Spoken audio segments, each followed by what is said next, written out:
You might have probably heard about Motorola Mobility as well as Motorola Solutions. These two are children companies which were liberated from Motorola Incorporated.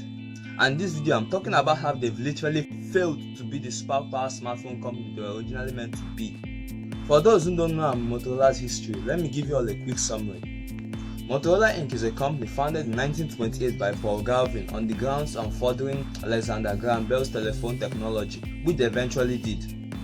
Before the rise of Apple or Samsung or whatever telephone companies are in existence today, Motorola was surely ahead in its research and development projects and even blurred out Nokia in promoting monochrome phones.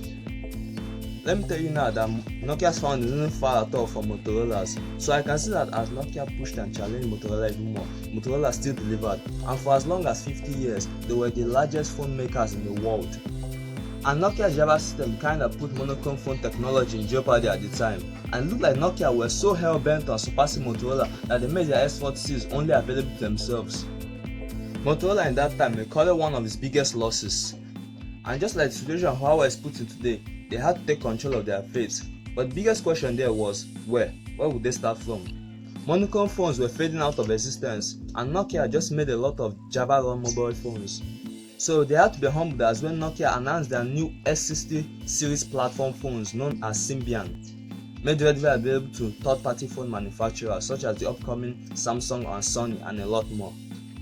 Motorola had no choice but to join the queue, but they still made a lot of feature-packed Symbian phones. And at that time, they thought it would be the beginning of their success in the smartphone business which they have once lost, not knowing that they would lose even more. What way do I mean? Actually, it was Google acquired Android, Apple started making iOS, and even BlackBerry with its own OS called BlackBerry OS, all aimed at dominant Symbian. Oh, and if you already love the video, don't forget to sub to the channel.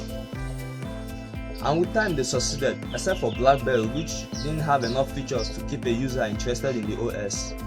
I'm not saying that BlackBerries weren't good, they were very powerful phones.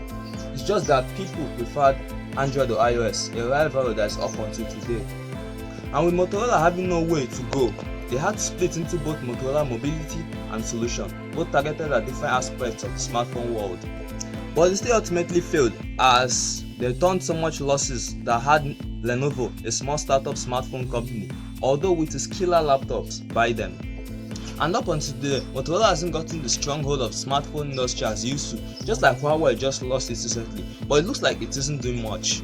Samsung and Apple are currently the number ones, and it looks like Xiaomi are trying to boot out Samsung for that number one Android status. Why am I saying that Motorola isn't doing much? Although in 2021 and 2022, their Moto series of smartphones are obviously world-class leaders and they are feature-packed to the core. But it doesn't make sense as a number consumer, although a good 10% of the Android phone users will obviously want to buy a Samsung-made phone.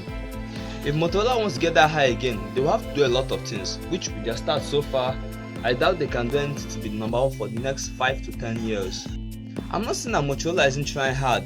They have had an unparalleled run of success in the smartphone business for nearly a century, which is great, because in my eyes they are still outperforming Nokia, who hasn't gotten itself since Symbian was overthrown. And I'm not saying that Motorola isn't trying hard enough, but there have been a lot of complaints I've come across lately, and it's about the Motorola Moto G 5G smartphone. A lot of people hate the device, and obviously specs aren't that off point, especially with the likes of the iPhone SE 2022. But it looks like Motorola isn't going to get any better, especially with Samsung and Xiaomi battling for Android supremacy with their feature-packed flagship smartphones. For an incredibly detailed review about the Hot 12, that video is here. And for the reason for how to monitor speed usage, that video is here. I'm Hichi. Get ready for the next one.